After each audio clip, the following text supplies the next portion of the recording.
नमस्कार विद्यार्थी मित्रांनो, स्वागत आहे सर्वांचं आपल्या यूट्यूब चॅनलवर। मित्रांनो, आजच्या व्हिडिओमध्ये आपण मुंबई उच्च न्यायालय भरती 2025 बघा, जी की 26 एप्रिल 2026 रोजी हा जो पेपर होणार आहे, तर या पेपर करता आपण विद्यार्थी मित्रो महत्त्वपूर्ण अशी प्रश्नपत्रिका आजच्या या व्हिडिओमध्ये घेऊन आलो आहोत। या व्हिडिओ प्रश्नपत्रिकेमध्ये आपल्याला एकूण 30 प्रश्नांचा समावेश असणार आहे विद्यार्थी मित्रो, आणि लिपिक, शिपाई, हमाल, स्टेनोग्राफर, चालक या सर्व पदांकरता हा व्हिडिओ खूप महत्त्वपूर्ण असणार आहे। त्यामुळे सर्वांनी हा व्हिडिओ अगदी शेवटपर्यंत बघायचा आहे। आणि जर तुम्ही मुंबई उच्च न्यायालय भरतीची तयारी करत असाल तर सर्वांनी आपल्या चॅनलला सबस्क्राइब करायचं आहे, तसेच साइडला जे बेल आयकॉन आहे याला प्रेस करायचं आहे विद्यार्थी मित्रो। ओके, आणि पीडीएफ नोट्स मिळवण्याकरता चॅनल सबस्क्राइब करणे गरजेचं आहे। चला तर मग व्हिडिओला सुरुवात करूया विद्यार्थी मित्रो।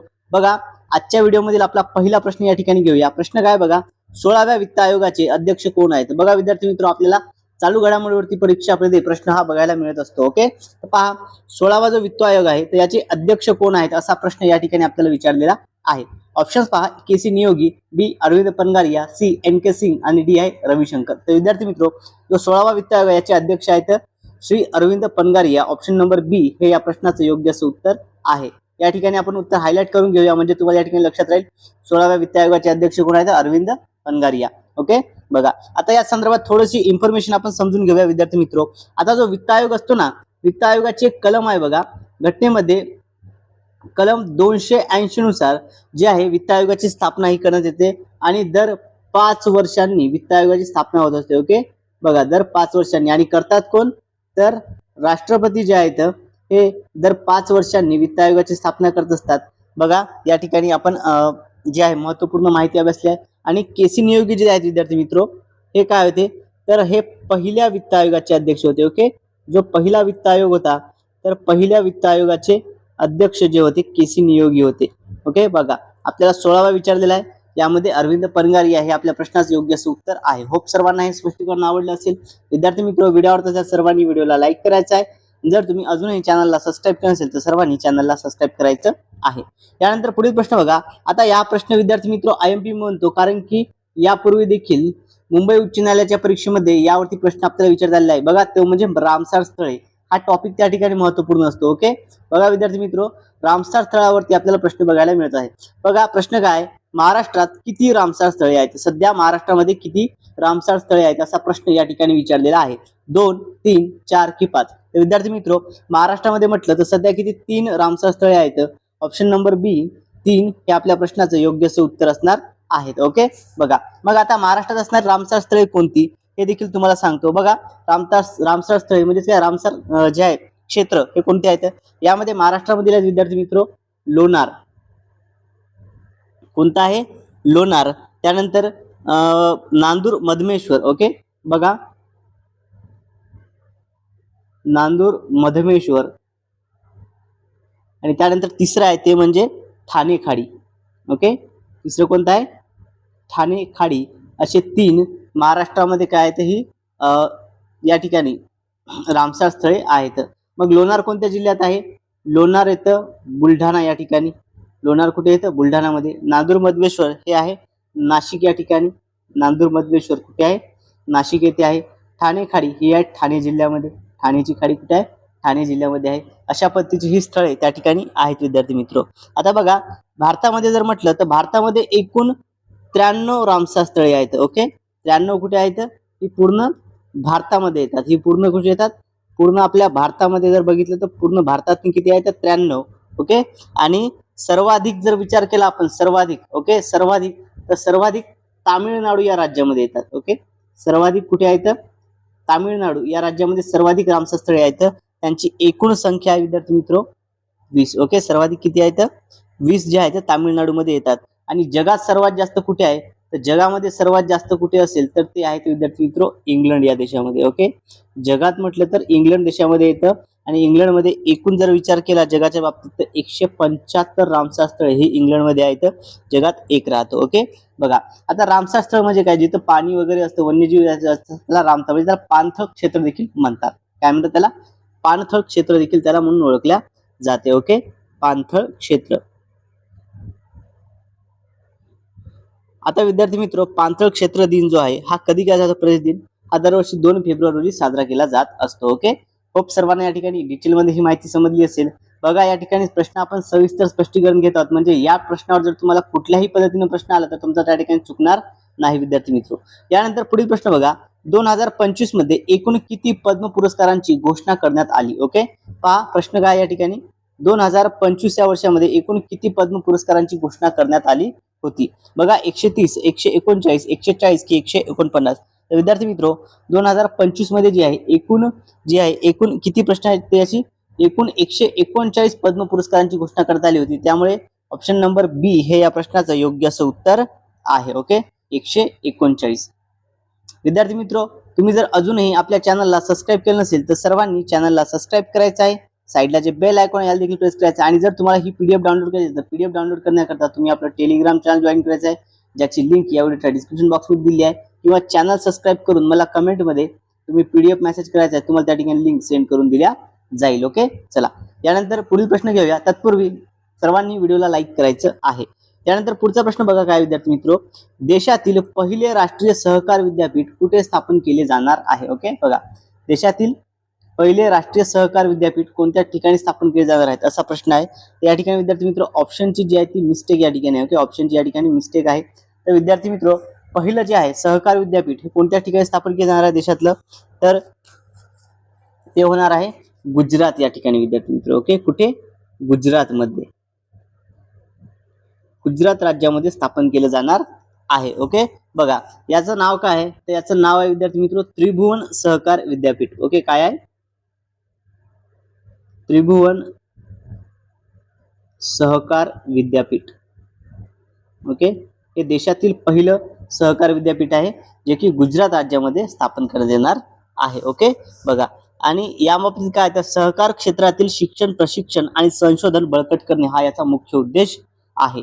यानंतर पुढील प्रश्न बघा, मानव विकास निर्देशांक 2025 मध्ये भारताचा क्रमांक कितवा आहे. ओके, भारत कोणत्या स्थानी होता, मानव विकास निर्देशांकाचा जो होता 2025 मध्ये भारताचं स्थान किती होतं, 130, 128, 1 की 193. तर विद्यार्थी मित्र यामध्ये आपला भारत देश जो होता हा 193 देशामध्ये 130व्या क्रमांकावरती होता.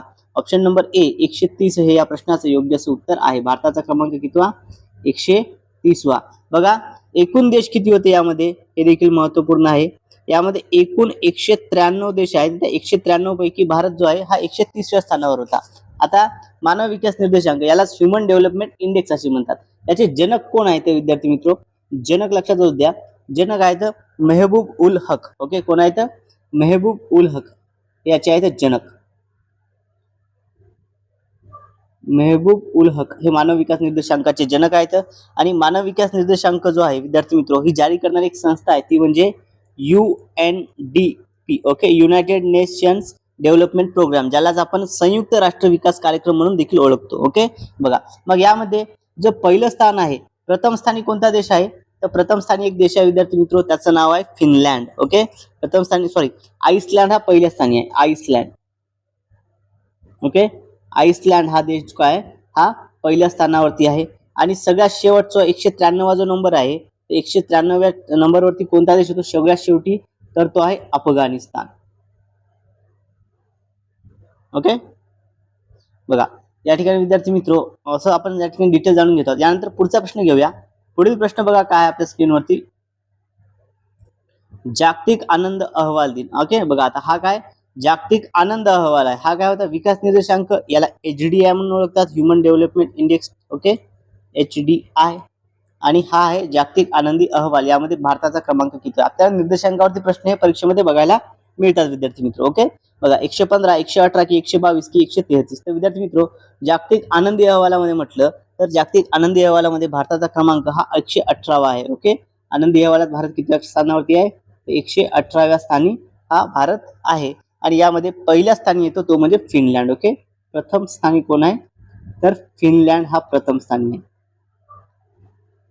ओके, फिनलँड हा प्रथम स्थानी आहे. लक्षात असू द्या विद्यार्थी मित्र, आइसलँड मानव विकास निर्देशांक आणि जागतिक आनंदी निर्देशांक जर म्हटलं तर आनंद अहवालामध्ये फिनलँड. ओके, भारत हा 118व्या क्रमांकावरती आहे. विद्यार्थी मित्र जर तुम्ही अजूनही आपल्या चॅनलला सबस्क्राईब केलं असेल तर सर्वांनी चॅनलला सबस्क्राईब करायचं आहे. साईडला जे बेल आयकॉन आहे याला देखील प्रेस करायचं आहे, म्हणजेच मुंबई उच्च न्यायालयासंदर्भात येणारा प्रत्येक व्हिडिओची अपडेट तुम्हाला मिळत राहील आणि कोणताही व्हिडिओ तुमच्याकडून मिस होणार नाही. परीक्षेला खूप कमी अवधी शिल्लक आहे विद्यार्थी मित्र, त्यामुळे सर्वांनी हा व्हिडिओ अगदी शेवटपर्यंत बघायचा आहे. तसेच जर तुम्हाला ही पीडीएफ डाउनलोड करायची तर पीडीएफ डाउनलोड करण्याकरता आपलं टेलिग्राम चॅनल तुम्ही जॉईन करायचं आहे, ज्याची लिंक या व्हिडिओच्या डिस्क्रिप्शन बॉक्समध्ये दिली आहे, किंवा कमेंटमध्ये पीडीएफ मेसेज करायचा आहे, तुम्हाला लिंक त्या ठिकाणी सेंड करून दिल्या जाईल. ओके, चला यानंतर पुढील प्रश्न बघा, भारतामध्ये सर्वाधिक रामसर स्थळांची संख्या कोणत्या राज्यात आहे? बघा यापूर्वी आपण हा पॉईंट कव्हर केला आहे विद्यार्थी मित्र. ओके, सर्वाधिक रामसर स्थळांची संख्या जी आहे भारतामध्ये कोणत्या राज्यामध्ये आहे? ओके, पहा, उत्तर प्रदेश, महाराष्ट्र, तामिळनाडू की केरळ? तर सर्वाधिक जी आहे संख्या ही कोणत्या राज्यात आहे? तामिळनाडूमध्ये आहेत. ओके, सर्वाधिक रामसर स्थळे कुठे आहेत? तामिळनाडू राज्यामध्ये येतात. यामध्ये एकूण किती आहेत? तर एकूण 20 स्थळे आहेत. ओके, किती आहेत? एकूण 20 स्थळे ही तामिळनाडू राज्यामध्ये आहेत. ओके, बघा, आणि आपल्या महाराष्ट्रामध्ये आपण बघितलं, महाराष्ट्रात किती आहेत? महाराष्ट्रात 3 आहेत. ओके, कोणकोणती? लोणार, नांदूर, मधमेश्वर, ठाणे, खाडी. ओके, चला यानंतर पुढील प्रश्न बघा, पुढचा प्रश्न आहे, भारतातील पहिल्या डिजिटल न्यायालयाचे उद्घाटन कोणत्या राज्यात करण्यात आले? ओके, भारतातील पहिल्या डिजिटल न्यायालयाचे उद्घाटन कोणत्या राज्यात करण्यात आले?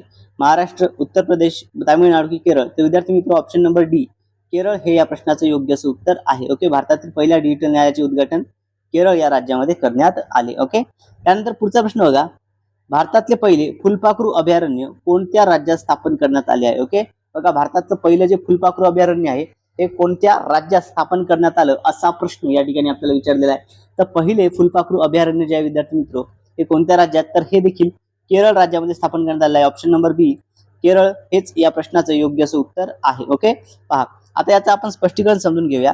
केरळमधील विद्यार्थी मित्र एक तालुका आहे, जिल्हा आहे बघा, कन्नूर जिल्हा. ओके, केरळमधील कोणता जिल्हा आहे? कन्नूर.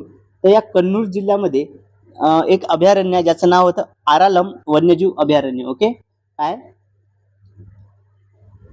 आरालम वन्यजीव अभयारण्य. तर या आरालम वन्यजीव अभयारण्य जे होतं त्याचं नामकरण झालं विद्यार्थी मित्र, आणि याचं नाव बदलून काय करण्यात आलेलं आहे? तर या अभयारण्याचं नाव बदलून जे आरालम फुलपाखरू अभयारण्य करण्यात आलंय. ओके, काय करण्यात आलंय? आरालम फुलपाखरू अभयारण्य. ओके, फुलपाखरू अभयारण्य असं करण्यात आलेलं आहे विद्यार्थी मित्र. तर या ठिकाणी जे आहे या अभयारण्यामध्ये फुलपाखराच्या एकूण 266 पेक्षा जास्त प्रजाती त्या ठिकाणी आहेत या, आणि हे जे अभयारण्य आहे हे पश्चिम घाटाच्या कुशीमध्ये वसलेलं आहे. ओके, कुठे येतं? हे पश्चिम घाटामध्ये हे येतं. ओके, ही देखील बाब खूप महत्वपूर्ण आहे, पश्चिम घाट. ओके, चला, होप सर्वांना या ठिकाणी या प्रश्नाचं स्पष्टीकरण जे आहे ते सविस्तररित्या समजलं असेल. कुणालाही कुठल्याही प्रकारचा डाऊट या ठिकाणी नसायला विद्यार्थी मित्र व्हिडिओवर असलेल्या सर्वांनी व्हिडिओला लाईक करायचं आहे. ओके, चला यानंतर पुढील प्रश्न घेऊया. पुढचा प्रश्न बघा काय विद्यार्थी मित्र, प्रश्न आहे, जगातील पहिली carbon fibre train, okay, carbon fibre high speed train कोणत्या देशाने सादर केली? ओके, बघा या ठिकाणी विद्यार्थी मित्र खूप महत्वपूर्ण हा प्रश्न आहे, चालू घडामोडीवरचा. हा प्रश्न जो आहे हा आपण IMP कॅटेगरीमध्ये टाकूया. ओके, हा प्रश्न IMP म्हणून नोट डाऊन करून घेऊया, कारण की परीक्षेमध्ये हा प्रश्न विचारण्याचे चान्सेस खूप आहेत विद्यार्थी मित्र. ओके, ऑप्शन्स पहा, अमेरिका, जपान, चीन आणि थायलंड. तर जगातील पहिली carbon fibre high speed train म्हटलेलं आहे तर ती चीन या देशाने सादर केली आहे. ऑप्शन नंबर सी चीन हे या प्रश्नाचं योग्य असं उत्तर आहे. ओके, बघा आता विद्यार्थी मित्र चीनने ही ट्रेन सादर केली. ओके, तिचं नाव काय ठेवलं होतं? तिचं नाव काय? सेंट्रोवो 1.0. ओके, नाव काय? या ट्रेनचं नाव आहे सेंट्रोवो 1.0. ओके, 1.0 असं आपण देखील त्याला म्हणूया. आणि याच ट्रेनला काय म्हणतात? तर याच ट्रेनला कार्बन स्टार एक्सप्रेस म्हणून ओळखले जाते. ओके, काय म्हणून ओळखले जाते? तर या ट्रेनला कार्बन स्टार एक्सप्रेस म्हणून या ट्रेनला ओळखल्या जाते विद्यार्थी मित्र. आणि ही संपूर्ण कार्बन फायबर पासून बनलेली आहे. ओके, ही संपूर्ण ट्रेन जी आहे ही संपूर्ण कार्बन फायबर पासून बनलेली ही ट्रेन आहे, आणि हिचा स्पीड जो असतो विद्यार्थी मित्र हा 140 किलोमीटर प्रति तास इतका स्पीड जो आहे या ट्रेनचा आहे. ओके, बघा या ठिकाणी अशा पद्धतीने या प्रश्नाचं उत्तर आपण जाणून घेतलेलं आहे. ऑप्शन नंबर चीन हे या प्रश्नाचं योग्य असं उत्तर आहे. यानंतर पुढील प्रश्न बघा. पुढचा प्रश्न काय? देशातील 58वा व्याघ्र प्रकल्प माधव व्याघ्र प्रकल्प कोणत्या राज्यातील आहे? बघा, देशामधील 58वा जो व्याघ्र प्रकल्प आहे ज्याचं नाव काय? माधव व्याघ्र प्रकल्प हा कोणत्या राज्यात आहे असा प्रश्न विचारलेला आहे. ऑप्शन्स बघा, महाराष्ट्र, उत्तराखंड, पश्चिम बंगाल आणि मध्य प्रदेश.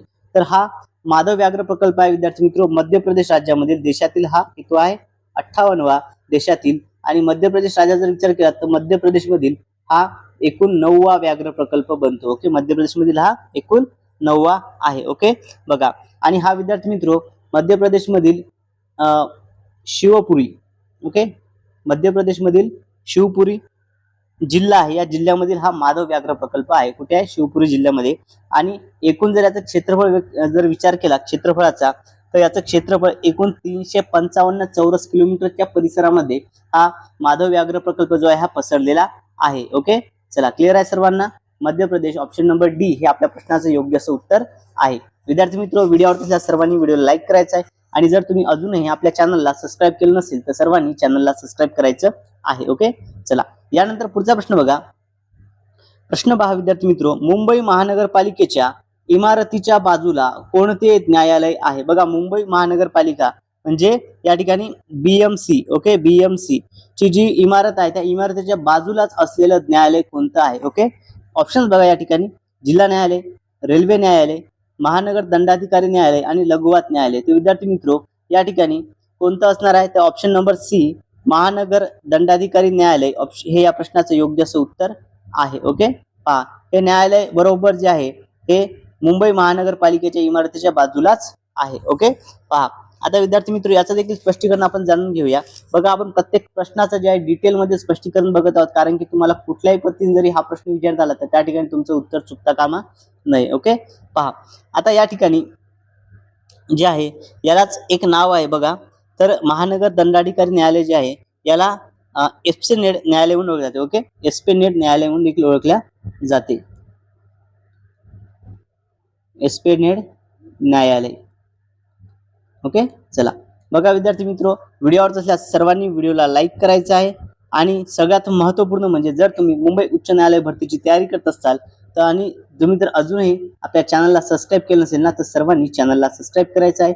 सोबतच जर तुम्हाला ही स्पष्टीकरणावाली उत्तर हायलाइट केलेली PDF जर हवी असेल स्पष्टीकरणावाली, तर ही PDF डाउनलोड करण्याकरता तुम्ही काय करायचं आहे, आपलं टेलिग्राम चॅनल तुम्ही जॉईन करायचं आहे, ज्याची लिंक या व्हिडिओच्या डिस्क्रिप्शन बॉक्समध्ये दिली आहे, किंवा चॅनल सबस्क्राईब करून मला कमेंटमध्ये PDF मेसेज सेंड करायचा आहे, मी तुम्हाला त्या ठिकाणी लिंक सेंड करून देईल. ओके, चला यानंतर पुढचा प्रश्न घेऊया.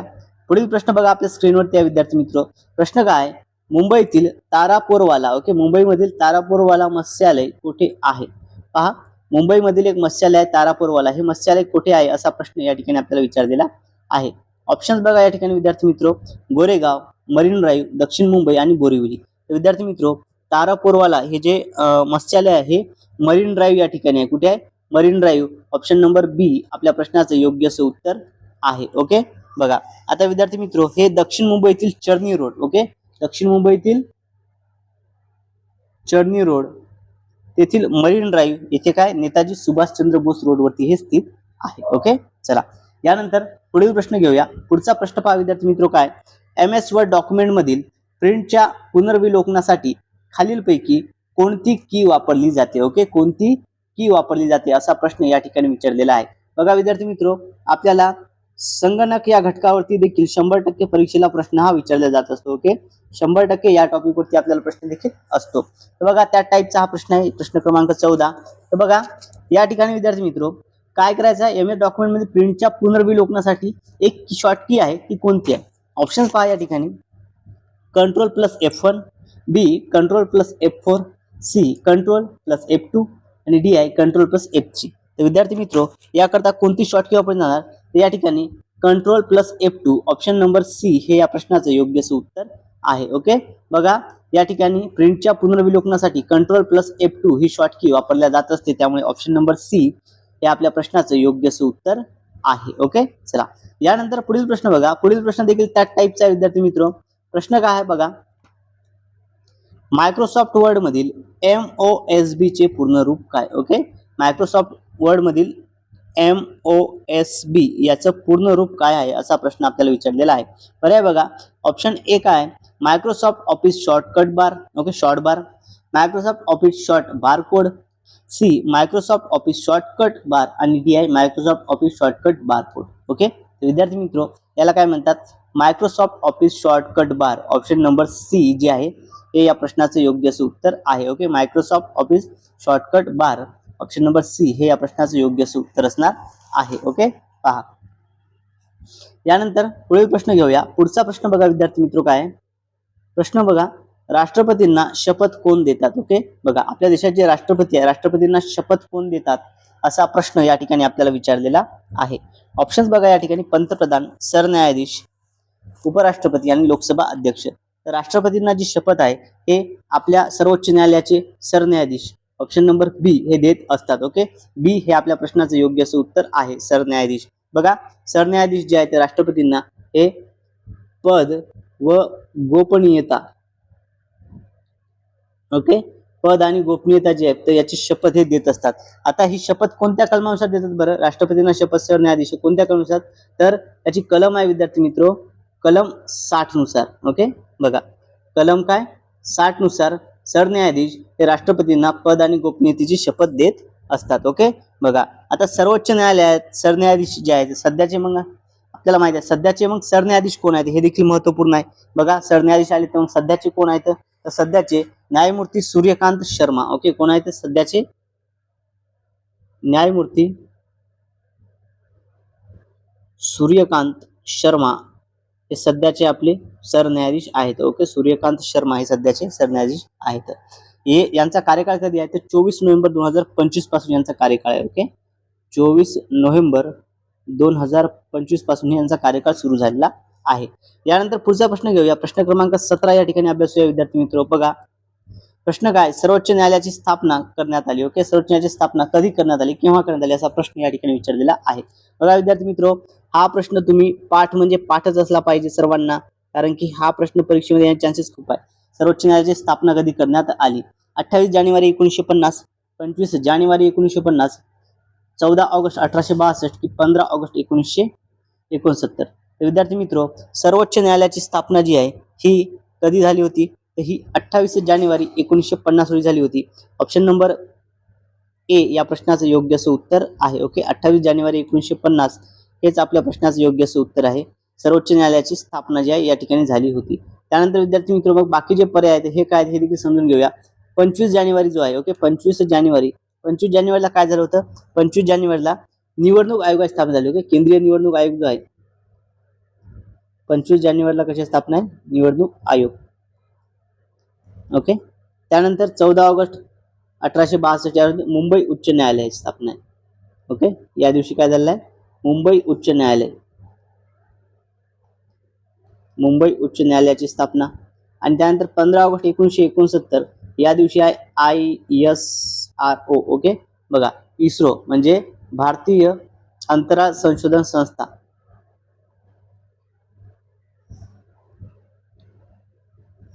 ओके, भारतीय अंतराळ इंडियन स्पेस रिसर्च ऑर्गनायझेशन म्हणजे इस्रोची स्थापना जी आहे 15 ऑगस्ट 1969 ला होती. बघा चारही पर्याय आपण बघितले आहे.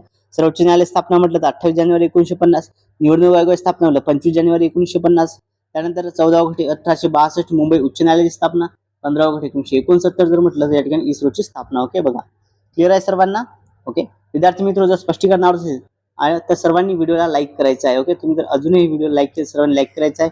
आणि सगळ्यात महत्त्वपूर्ण म्हणजे जर तुम्ही अजूनही आपल्या चॅनलला सबस्क्राईब केलं नसेल तर सर्वांनी चॅनलला सबस्क्राईब करायचं आहे. साईडला जे बेल आयकॉन त्याला देखील प्रेस करायचं आहे, म्हणजे येणाऱ्या प्रत्येक व्हिडिओची अपडेट तुम्हाला मिळत राहील आणि मुंबई उच्च न्यायालयासंदर्भात कोणताही व्हिडिओ तुमच्याकडून मिस होणार नाही. ओके, चला यानंतर पुढील प्रश्न बघा विद्यार्थी मित्र. पुढचा प्रश्न आपल्या स्क्रीनवरती आहे. प्रश्न काय आहे, रामकृष्ण मिशनची स्थापना कोणी केली. ओके, बघा खालीलपैकी रामकृष्ण मिशनची स्थापना जी आहे ही कोणी केली असा प्रश्न या ठिकाणी आपल्याला विचारलेला आहे. आता इतिहासासंबंधित हा प्रश्न आहे विद्यार्थी मित्र आणि परीक्षेमध्ये खूप वेळा हा प्रश्न आलेला आहे. ऑप्शन बघा, ए स्वामी विवेकानंद, बी रामकृष्ण परमहंस, सी महात्मा ज्योतिबा फुले आणि डी राजा राममोहन रॉय. विद्यार्थी मित्र, रामकृष्ण मिशनची स्थापना जी आहे ही स्वामी विवेकानंद यांनी केलेली आहे. ऑप्शन नंबर ए आपल्या प्रश्नाचं योग्य असं उत्तर आहे. ओके, बघा रामकृष्ण मिशनची स्थापना ही स्वामी विवेकानंदजी यांनी केलेली आहे. ओके, पहा आता विद्यार्थी मित्र याचं स्पष्टीकरण देखील समजून घेऊया आपण. बघा रामकृष्ण मिशनची स्थापना ही पश्चिम बंगालमध्ये करण्यात आली होती. ओके, कधी 1 मे 1897 मध्ये. ओके, पहा 1 मे 1897 मध्ये जे आहे रामकृष्ण मिशनची स्थापना ही करण्यात आली होती. ओके, बघा आता रामकृष्ण परमहंस यांचे हे काय होते, स्वामी विवेकानंद हे शिष्य होते. काय होते हे यांचे शिष्य होते विद्यार्थी मित्र. ओके, मग स्वामी विवेकानंद जी यांचे गुरु कोण, तर रामकृष्ण परमहंस हे त्यांचे गुरु आहेत. ओके, महात्मा ज्योतिबा फुले यांचा कोणता आहे, यांनी कशा स्थापना केली, सत्यशोधक समाज. ओके, सत्यशोधक समाज याची स्थापना जे महात्मा ज्योतिबा फुले यांनी केली. राजा राममोहन रॉय. ओके, राजा राममोहन रॉय यांचं कोणतं आहे, तर या ठिकाणी बघा ब्राह्मो समाज. राजा राममोहन रॉय यांनी कोणत्या समाजाची स्थापना केली, ब्राह्मो समाजाची स्थापना त्यांनी केलेली आहे. ओके, बघा क्लिअर आहे सर्वांना. होप सर्वांना या ठिकाणी स्पष्टीकरण समजलं असेल. विद्यार्थी मित्र, व्हिडिओ आवडल्यास सर्वांनी व्हिडिओला लाईक देखील करायचं आहे. ओके, चला यानंतर हा प्रश्न घेऊया. पुढचा प्रश्न बघा आपल्या स्क्रीनवरती आहे. राजघाट हे कोणाच्या समाधीचे नाव आहे. ओके, बघा बघी काय विचारलं आपल्याला, राजघाट हे कोणाच्या समाधीचे नाव आहे. पर्याय बघा, इंदिरा गांधी, राजीव गांधी, महात्मा गांधी आणि पंडित नेहरू. राजघाट जे आहे त्या कोणाच्या समाधीचं नाव आहे, तर हे महात्मा गांधी यांच्या समाधीचं नाव आहे राजघाट. ओके, बघा आता या ठिकाणी विद्यार्थी मित्र, हा प्रश्न मी या ठिकाणी IMP म्हणून तुम्हाला नोट डाऊन करतो, कारण की यावरती आपल्याला विविध परीक्षेमध्ये हा प्रश्न वारंवार होतला जातो. ओके, बघा मग व्यक्ती आणि त्यांची समाधी स्थळ आणि ते कुठे आहे हे देखील खूप महत्व आहे. पहिलं बघा या ठिकाणी महात्मा गांधीजी. ओके, महात्मा गांधी या समाधीस्थळाला राजघाट म्हणतात, हे दिल्ली या ठिकाणी आहे. ओके, त्यानंतर डॉक्टर बाबासाहेब आंबेडकर यांचे जे आहे समाधीस्थळ त्याला चैत्यभूमी म्हणून ओळखले जाते, मुंबई दादर या ठिकाणी. पंडित जवाहरलालजी नेहरू यांचं शांतिवन, दिल्ली या ठिकाणी. ओके, पंडित जवाहरलाल शांतिवन. त्यानंतर लाल बहादूर शास्त्री विजयघाट, दिल्ली या ठिकाणी. इंदिरा गांधी शक्तीस्थळ, दिल्ली येथे. ओके, इंदिरा गांधी काय शक्तीस्थळ, दिल्ली या ठिकाणी. राजीव गांधी वीरभूमी, दिल्ली या ठिकाणी. त्यानंतर चौधरी चरण सिंग किसान घाट, दिल्ली येथे. राजेंद्र प्रसाद, डॉक्टर राजेंद्र प्रसाद महाप्रयाण घाट. ओके, महाप्रयाण घाट पटना या ठिकाणी. बघा अशा पद्धतीने विद्यार्थी मित्र आपण या ठिकाणी सगळ्यात महत्त्वपूर्ण व्यक्ती आणि त्यांची समाधीस्थळे हे जाणून घेतली आहेत. ओके, महात्मा गांधींचं कोणतं आहे, राजघाट, ज्यावरती आपला प्रश्न होता. ओके, चला विद्यार्थी मित्र, सगळ्यांना बघा अजूनही तुम्ही जर आपल्या चॅनलला सबस्क्राईब केलं नसेल ना, तर सर्वांनी चॅनलला सबस्क्राईब करायचं आहे. साईडला जे बेल आयकॉन आहे त्याला देखील प्रेस करायचं आहे. आणि जर तुम्हाला ही PDF हवी असेल तर ही PDF डाउनलोड करण्याकरता तुम्ही चॅनल सबस्क्राईब करून कमेंटमध्ये मला PDF मेसेज करायचा आहे. तुम्हाला लिंक त्या ठिकाणी सेंड करून दिल्या जाईल. ओके, मुंबई उच्च न्यायालयाची भरतीची तयारी जर तुम्ही करत असाल, बघा पेपर आहे विद्यार्थी मित्र 26 एप्रिल रोजी आता. ओके, फार कमी अवधी परीक्षेला शिल्लक आहे, त्यामुळे सर्वांनी हा व्हिडिओ अगदी शेवटपर्यंत बघायचा आहे आणि सर्वांनी आपल्या चॅनलवरती ॲक्टिव्ह राहायचं आहे. ओके, चला यानंतर पुढचा प्रश्न बघा. पुढील प्रश्न काय, फुजियामा हा कोणत्या देशाचा ज्वालामुखी पर्वत आहे. ओके, फुजियामा हा कोणत्या देशाचा ज्वालामुखी पर्वत आहे असा प्रश्न या ठिकाणी आपल्याला विचारलेला आहे. फुजियामा कोणत्या देशाचा ज्वालामुखी पर्वत आहे विद्यार्थी मित्र, इटली, भारत, जपान की टांझानिया. तर विद्यार्थी मित्र हा आहे जपान देशातील एक ज्वालामुखी पर्वत आहे. ऑप्शन नंबर C जपान हे या प्रश्नाचं योग्य उत्तर आहे. ओके, फुजियामा कोणत्या देशामधील आहे, तर हा जपानमधील ज्वालामुखी पर्वत आहे.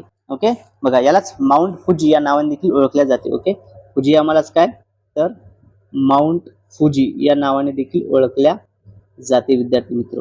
ओके, चला यानंतर बघा टांझानिया. टांझानिया देशामधील कोणता आहे, त्याला माउंट किलोमांजरो. ओके, बघा टांझानियामधील कोणता आहे, किलोमांजरो हा या ठिकाणी जो आहे ज्वालामुखी पर्वत आहे. त्यानंतर इटली मधला कोणता आहे, तर इटलीमध्ये देखील माउंट एटना म्हणतात. ओके, इटली मधला कोणता आहे, माउंट एटना हा इटली मधला ज्वालामुखी पर्वत आहे.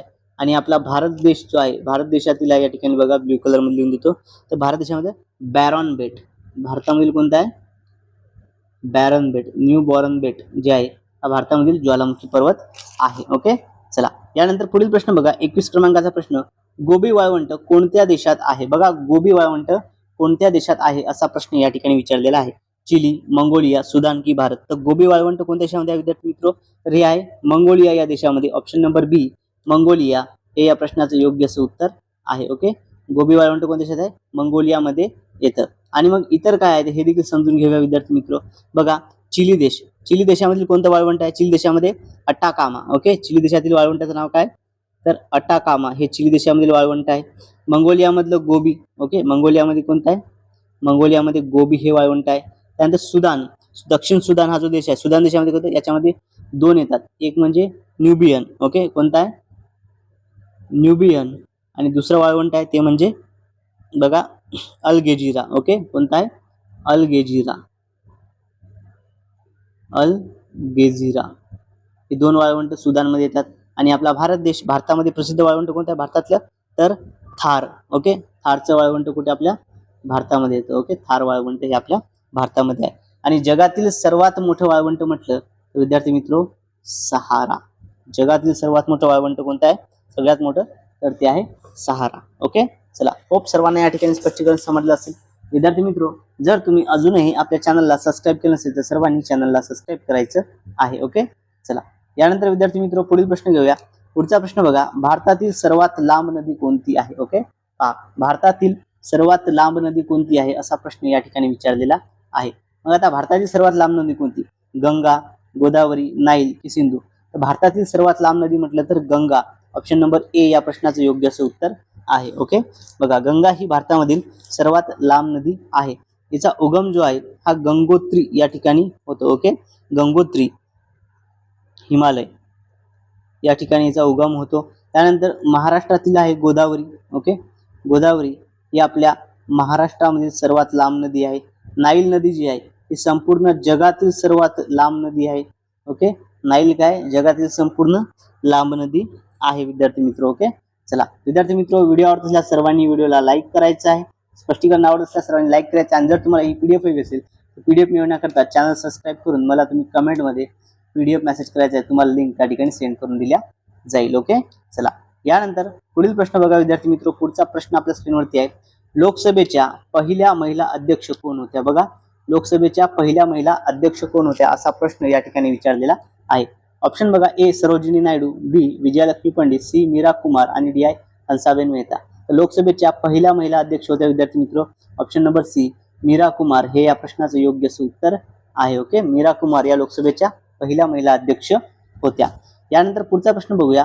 पुढील प्रश्न बघा विद्यार्थी मित्र, वित्त आयोगाची स्थापना कोणाद्वारे केली जाते. ओके, वित्त आयोगाची स्थापना कोणाद्वारे केली जाते. यापूर्वीच आपण बघितलं आहे वित्त आयोगाची स्थापना जी आहे ही राष्ट्रपतीद्वारे केली जाते. कलम 280, वित्त आयोगाची कलम देखील आपण बघितली होती. कलम कोणती आहे, 280. ओके, 280 नुसार राष्ट्रपतीद्वारे जी आहे वित्त आयोगाची स्थापना केली जाते. आणि दर 5 वर्षांनी काय करतात, राष्ट्रपती जे आहे वित्त आयोगाची स्थापना ही करत असतात. ओके, दर 5 वर्षांनी. यानंतर पुढचा प्रश्न बघा. पुढील प्रश्न आपल्या स्क्रीनवरती आहे.